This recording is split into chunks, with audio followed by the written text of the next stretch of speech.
Hello folks, it's been a while since I've done one of these and used car prices have gone crazy since I last did one. I thought it was a great time to look at the best used family SUVs available for under 10 grand with a few little caveats. Now all these cars are 2015 cars or newer and they're all under 80,000 miles. I've excluded any Cat S or Cat Ns or Cat Cs or Cat Ds in old money. So none of these cars have been written off that we know about. Of course, I always recommend you use VCheck if you want to sort of uncover any hidden past in the car, like unrecorded write-offs. If you haven't seen the video I did on that, go and check it out. I think it's my biggest ever video, and for good reason really. It tells an important story, so I'm going to put a link to that up there, and again at the end of the video I'll link to it, and my link to VCheck is in the video description. Now just one other general point I want to make before we get into this video is that there are a couple of cars in here where I'm trying to get you to think outside the box a tiny bit. Also, when you are buying a car, I really cannot stress enough how important it is that the car's got a full service history.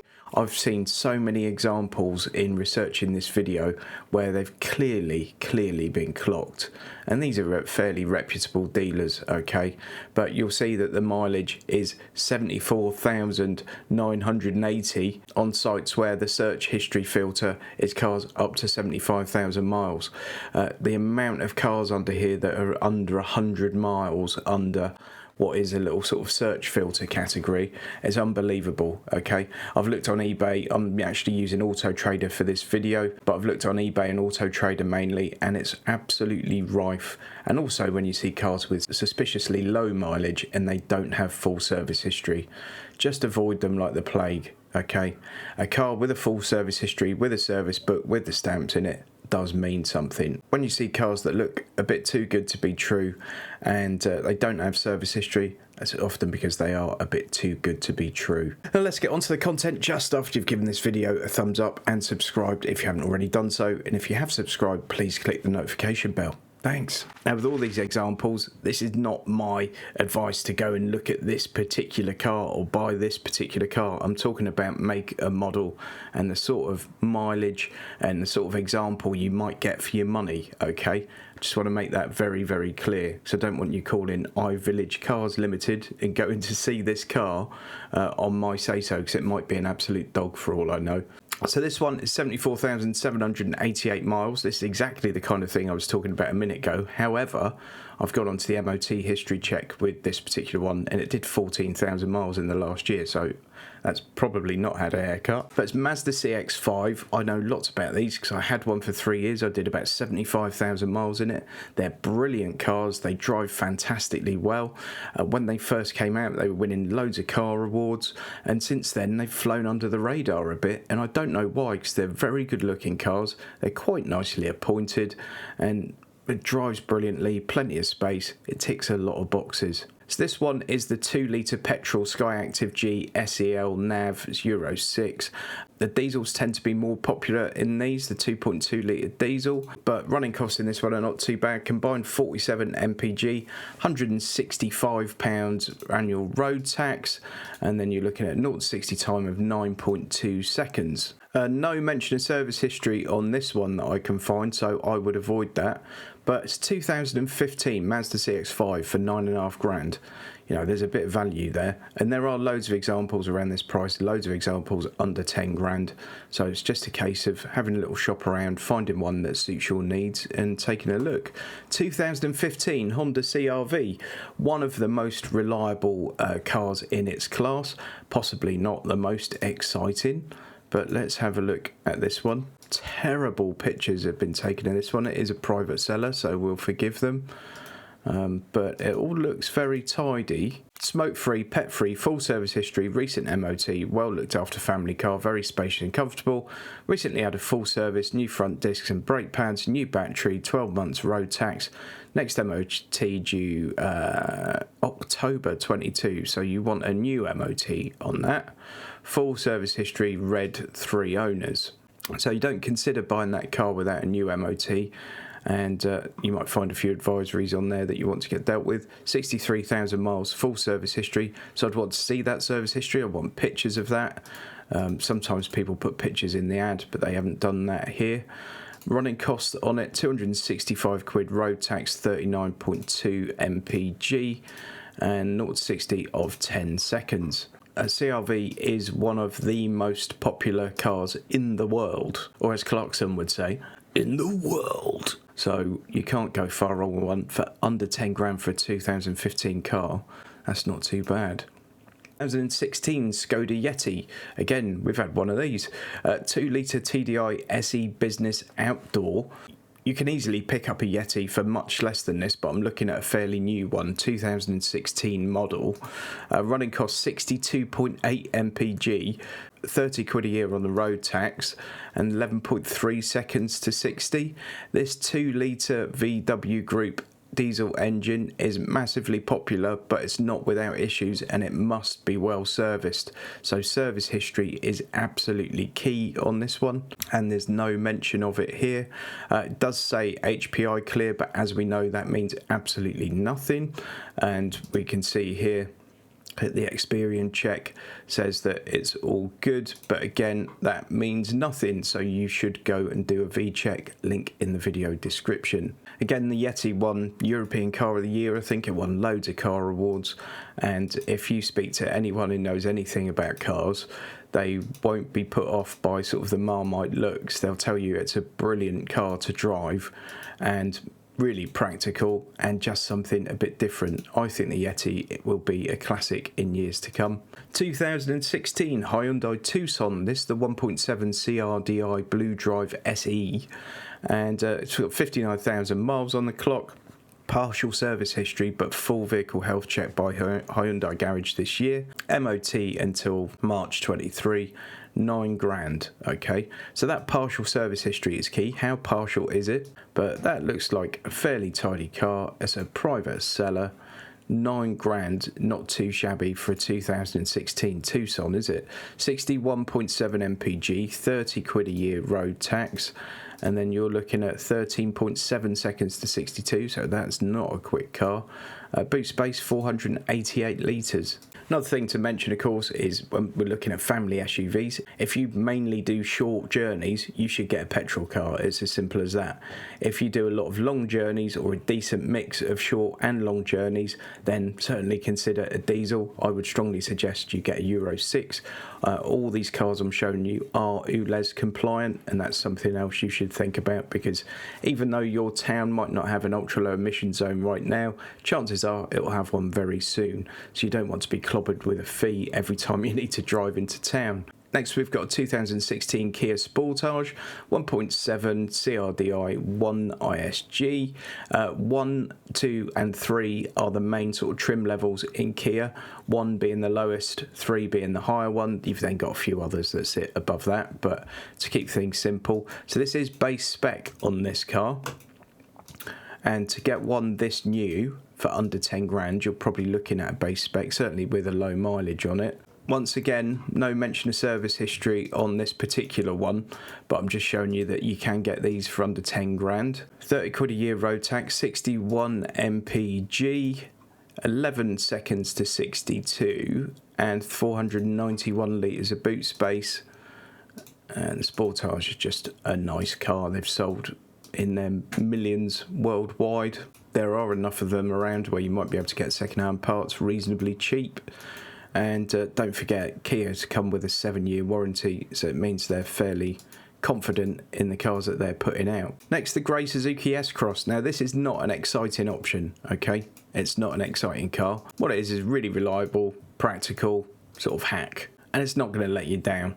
8,200 quid for a 2016 Suzuki SX4 S-Cross, 1.6 SZ3, full service history, so it's got 5 stamps, which is really good.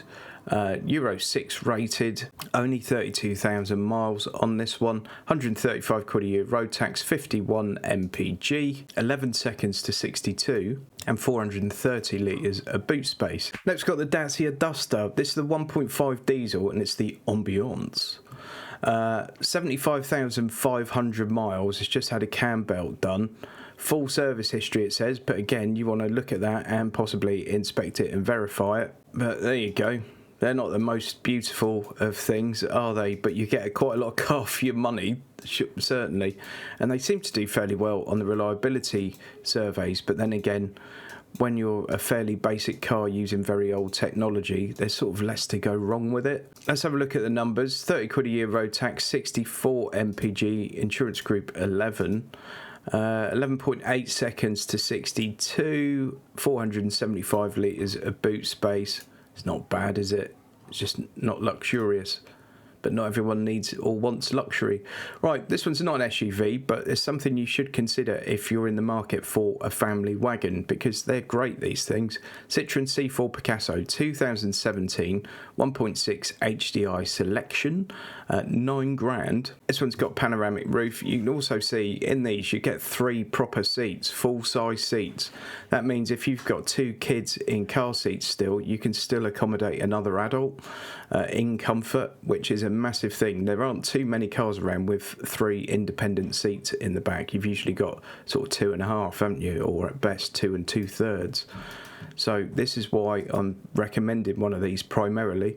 Citroens are known for the odd electrical issue, shall we say, so you want to test absolutely every switch, knob, dial you can find in this thing before you buy one. Again, there are plenty of them around. They've been around for a little while, so second-hand parts should be available out there in the market. Brilliant boot. Not only is it large, but it's a really good shape. There are so many boots where you've got like an overhang here and it makes things difficult to get in and out. You see the lights are on the boot lid, so all that comes up and it leaves you with a really decent opening on the back of the car. 9 grand, let's have a look at the numbers. 165 quid a year, road tax, 74.3 mpg. I've had the Grand Picasso before and taken it on a really quite a long journey for my old job, and I got 68 mpg out of it in real world driving, which I thought was bananas. 12.6 seconds to 62 and 533 litres of boot space. With those seats down, 1851 litres. That's a van basically. Next we've got Seat Ateca. Now look at this. This is a 2018 Seat Ateca for 9,600 quid. 1.6 TDI Ecomotive S. I like that 1.6 VW Group engine. It doesn't like short journeys, I can confirm that. If you regularly do short journeys, avoid one like the plague. But on a run, it's got all the power you need, realistically. It's incredibly frugal. And again, when it's sort of up to speed, it's fairly refined. It really is quite a nice little engine. 62.8 mpg, 165 quid a year on the road tax.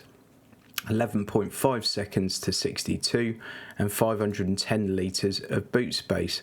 It says it's got service history, but it doesn't say full service history.